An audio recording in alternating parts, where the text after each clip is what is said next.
Alrighty. Hello everyone and welcome back to the channel. I'm Adam, a 13th sign astrologer, and I'm here to bring you natal chart for Fisher. So let's get started. Alright, Fisher, you are endowed with whatever the rising sign is, happens to be in Sagittarius right here. So you're endowed with being on a life quest when it comes to your natal chart here. With the personality of wherever the sun is placed here, the sun being in Ophiuchus, with the personality of, and where is it at? It's going to be here in the 11th house, dealing with the we awareness. So, you are here to create your own fate. That is your personality right here, because the sun is in Ophiuchus. So, creating your own fate when it comes to the we awareness. Okay. And the emotional needs of here being the moon in Leo, and where it's placed is in the 8th house, highlighting occult involvement. So let's see what that's all about here.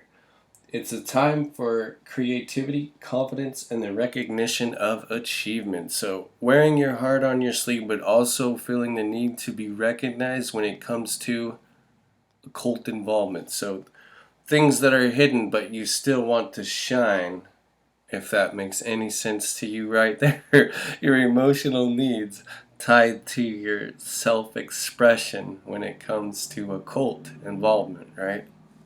Okay. And the message to convey, what message do you have to convey? Well, wherever Mercury is, we're going to find out.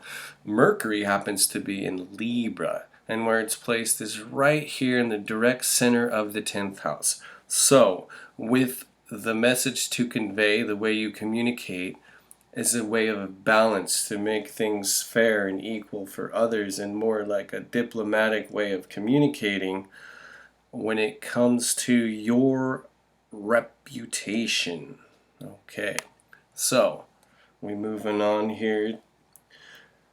And you love and value. What do you love and value? We're going to find out. Where Venus is, you love and value fairness and equality once again, because it's in Libra. And where is it placed? Here in the 9th house, the end right here to be exact.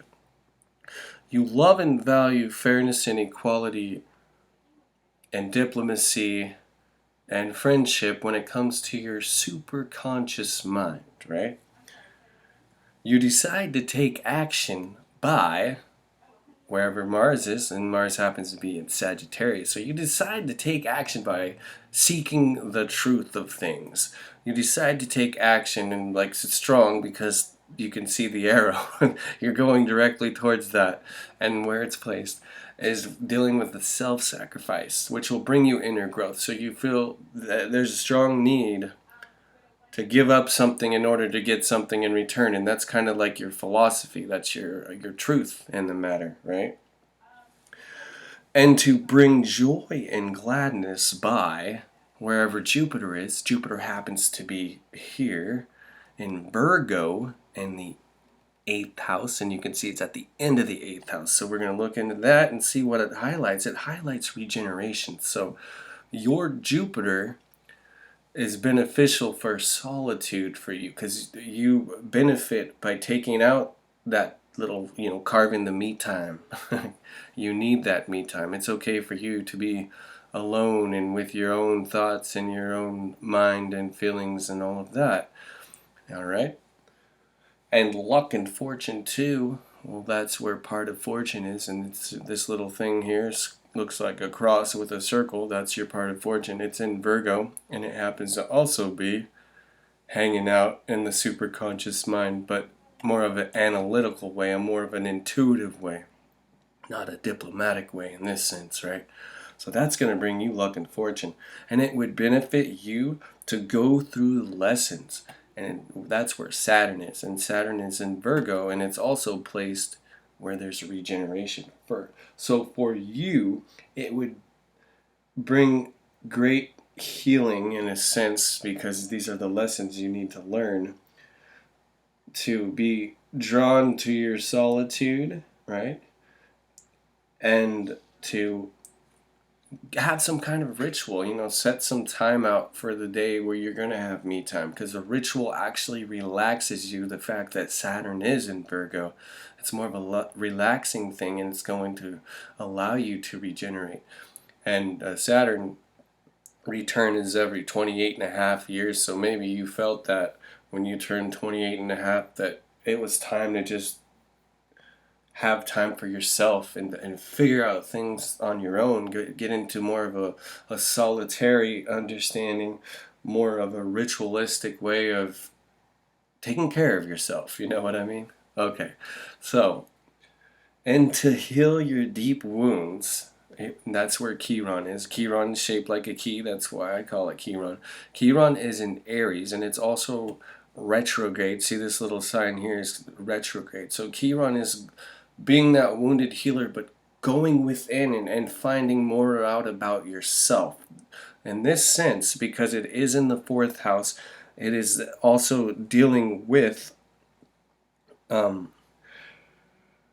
family matters, home matters, your roots. In this sense, it's your deep psychological roots. You feel that there's some self-worth that needs to be looked at, right? And you feel like in your family you're even like the black sheep of the family. You feel like you're just different than the rest of the people in your family, and that's okay. But if there's any trauma that you'd need to go through, you would have to figure out a way to get through it. And then also, once you do heal yourself from that, you're able to help others heal from that as well. Dealing with that self-worth and being and feeling like literally feeling that you're a black sheep in your own family, and the family of white sheep, or it could be the other way around, the white sheep and the sheep with the whole black family. There's a misconnection or a disconnect with your family. Like you're feeling like the black sheep in your own family, so to speak. So once you heal from that, to then receive your talents and gifts wherever Uranus is.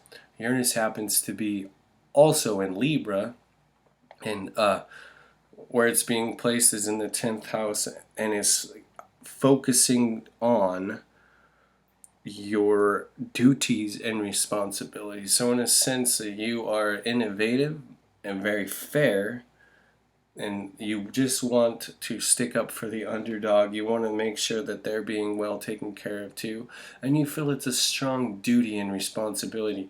Maybe you have some friends that you feel like were handed not such a good life, but you're there to help them and support them as well, To turn your dreams, wherever your dreams are here, Neptune represents dreams. So turn your dreams. Neptune is in Ophiuchus, and it's in the 11th house. And where it's placed, it's going to be dealing with your friendship circles. So the fact that Neptune is in Ophiuchus, there is expressing the song of self when it comes to your friendship circles, like to share with others in your friendship circle, like who you really are and what you stand for. Like it's your dream for them to understand you, basically. To then move into your new reality, and that happens to be up here where Pluto is. Pluto represents transformation, and then that's in Virgo, and where it's placed is going to be in the 9th house, and it's highlighting your trips and your spiritual journeying. So this could be long, far out trips that you learn something, you have gained experience, and you want to share with others when it comes to work, health, and technology, right? Because your generation is all about transforming the workplace, transforming the health, and transforming technology. And it's the trips and spiritual journey. So it would benefit you to go within, meditate, and start having visions and seeing like how your health can improve, or how the workplace can improve, or how technology can benefit all of humanity. It's more of a collective thing, but you can go within and start to feel that and see that happening as you continue to meditate throughout your life, because there's a lot of transformation that can happen for you if you just go within and start to meditate, because it's a focus on trips and spiritual journeys. So it's a very strong focus, and it's into your new reality. So to finally walk your true path, and that's going to be over here where these little headphone looking things are. That's your north node. That represents your true path, or your spiritual path that you're walking on. And your north node happens to be in Cancer. Cancer's all about being the nurturing mother, nurturing others, but also don't forget about nurturing yourself as well. And where its placed is in the 7th house, which is the house of partnerships and marriage, right? Where it's highlighting for you desire of true companionship and union, and nurturing yourself and others within your partnerships. So you need to remember that it's good to nurture yourself, fill your cup up before you can nurture others. So focusing on that is very important for you. And show the world who you really are. Okay, that would be the midheaven. That's your public image. The midheaven is in Libra. So once again, because the midheaven is in Libra, it's that balance, bringing balance to others, bringing the awareness of balance to others, the balance of the feminine, the balance of the masculine, right? Putting it all together, integrating everything. And balancing out any situations that you are in. That is your public image. You're all about that balance. It's very important for you, because Venus naturally rules that Libra, as you can see. So you go right back over here to Venus, and Venus is here in Libra also. So where is it at? The super conscious. So these two go hand in hand. You got your midheaven being in Libra, and the fact that Venus is also in Libra. Your public image is tied to your superconscious. And that, once again, brings you that luck and fortune too, by analyzing situations and finding that balance within yourself and within others. All right. So now there are some questions within these houses that you would want to ask yourself. And I'll go from one house to another. But there are actually 2 questions within the 8th house, and we'll get to that. So here we go. The first house is the house of self. So you're going to ask yourself, who am I? And in that sense, you are like Sagittarius, and Sagittarius is the person that's all about philosophy and spirituality, higher education, true beliefs. So you're on that quest, right? You are on a quest of self-discovery. Who am I? Truly, you're on that quest all the time. And then over here, what do I have? That's the house of possessions. So in this sense, you've mastered that, but you have the awareness of an Aquarius and a Pisces. So you have the awareness of a psychic scientist mixed with a dreamer, in a sense. And the third house, where am I? So that's the house of communication, negotiation, short travels, right? Relatives. You ask, where am I? And that has the energy of the Pisces and Aries. So in a sense, you're dancing around trying to find out who you are, and then you're also diving in head first, because these are the feet and this is the head. All right, and now we're moving over to the 4th house. What nourishes me? What nourishes you is finding your self-worth regardless of being the black sheep of the family, like being that inspiration within your own family that you later create down the road, you know? The 5th house, what can I imagine? You've mastered that, and it's all about Taurus here, so it's being grounded in your imagination, it's being centered in your imagination, it's planning your imagination. Like, You have a strong imagination, so it's time to start using it. Like the break down the word. I magi. Like you are the magician in your reality. So if you create the reality based upon your imagination, that's where you start having fun because, this fifth house is the house of entertainment, the house of creativity, the house of children. It's all connected. All right. And then the sixth house. How do I work? The way you work, you've mastered that. You're good at serving, uh, doing the daily work, making your contribution, health, healing, all of that. It's all tied together. You got a little bit of Taurus there, so he's got that structure, that planning, and then you got the Gemini. So there's always that, could be lackadaisical, all is well kind of situation. Changes often. That's okay though, because as long as you're having fun, that's what matters most. All right, next one is the seventh house. That is the house of marriage and partnerships. And in this sense, you ask yourself, who am I with, right? When it comes to marriage and partnerships. And you strive to be with someone that is nurturing just as well as you are. And it'd be beneficial to actually be with a Cancer so you can learn more from someone that's a Cancer, right? And over here, the eighth house, there are two questions. The first half is ruled by Scorpio. What am I becoming? So there's a transformational process happening in the first half of the eighth house. So that's like the phoenix is going down, and then once again the phoenix rises from its own ashes.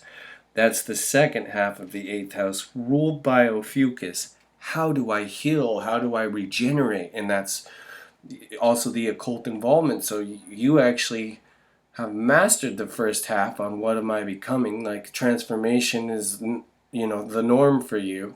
And then over here, you're working on giving yourself self-expression when it comes to occult involvement. You're working on regeneration when it comes to something that's beneficial to going to bring you expansion. And it's also lessons to be learned, how important the solitude is for you, how important it is to do some kind of a ritual, like a morning ritual where you wake up, you take a shower, brush your teeth, or eat food first and then brush your teeth. But rituals are very important. They're very good for you. It'll keep you structured because Saturn is all about lessons and structure. All right, so moving on to the ninth house. The question here, what do I understand? Well, in here, there's a lot going on. There's a transformation with intuitive nurse. There's luck and fortune also with like an intuitive nurse, very analytical in that sense. So trips and spiritual journeys, as I mentioned. Also, the superconscious here is between Virgo as well as Libra. So in that sense, for you, what do I understand? You understand a lot more than you would, let people know. Like you do a lot of thinking, and you're very, very conscious. Your super conscious mind is enhanced for you. All right, moving on to the 10th house. What can I accomplish? This is the house of your career, your goals, your legacy. And here we have your midheaven. It's always going to be there. That's the height of your career, right? And then over here, the way you communicate is also in your career field. And the innovation and the introspection, all of that, your gifts and your talents, the psychic gifts, right? And it's ruled by Libra, and Libra's naturally an air sign, so it's just flowing for you. It's constant. The air just keeps moving, right? And over here, the 11th house. Where's my community? This is the house of friendship, social groups, friendship circles, the we collective, the we awareness. It's all here. It's all tied in for you. The creating your own fate right here, as I mentioned before. That's your personality. That's who you are. Own that. It's the we awareness. Creating your own fate. And then also here, dreaming and these possibilities of using your voice, being heard when it comes to your friendship circle. Say, as I mentioned earlier, with that whole a Neptune in Ophiuchus expressing the song of self. Even like you feel like singing. You sing in the shower, sing loud, sing proud. It's okay, you know. It's good to express yourself as you and use your voice, because the Neptune in Ophiuchus is all about that amplification of the song, the expressing the song of self. That is all about Neptune and Ophiuchus, your friendship circle. So, and the fact that Ophiuchus is the keeper of the esoteric wisdom, so you know things, and you share them with others within your friendship circle, for example, and they'll be like, "How did you know?" You know, or something like that. So it gives you more confirmation to know that expressing that song of self, that voice that needs to be heard within your friendship circles. All right. And moving on now, we're going to the 12th house. And the 12th house is about letting go. So basically, in this sense, it's how do I let go? And for you, it's the, you know, the thing you're working on, the action that you're taking constantly. Like, what is the truth in all this? How do I let go? What's the self-sacrifice that's going to bring the inner growth? You're all about that, right? Letting go, learning to let go, and taking action constantly. And you can see Mars here in Sagittarius. It's like it's constant action. It's always flowing, because Sagittarius is a fire sign. Mars is all about fire as well. So it's like amplified fire, and basically letting everything go into the violet flame to purify everything. So not holding on to any grudges or anything like that. Just I let it go. It's in God's hands, or it's in Creator's hands. You know what I mean? Like, it just, I ain't gonna let it bother me. I'm just gonna go with the flow. Learning how to go with the ebb and the flow of life, right? That's how it is for you. All right. So once again, Fisher, this is for you, and I just wanted to share the natal chart for you. I hope you have a wonderful day. And for all of you out there, thank you for watching. And if you feel inspired to get a natal chart done, you can reach out to me. You can email us here at glowinginlove.com@gmail.com. Send us a message. And then also for all of you out there, don't forget to like, share, hit the notifications bell, and comment down below, because I'd love to hear from you all. Until then, I'll see you next time. Have a great day.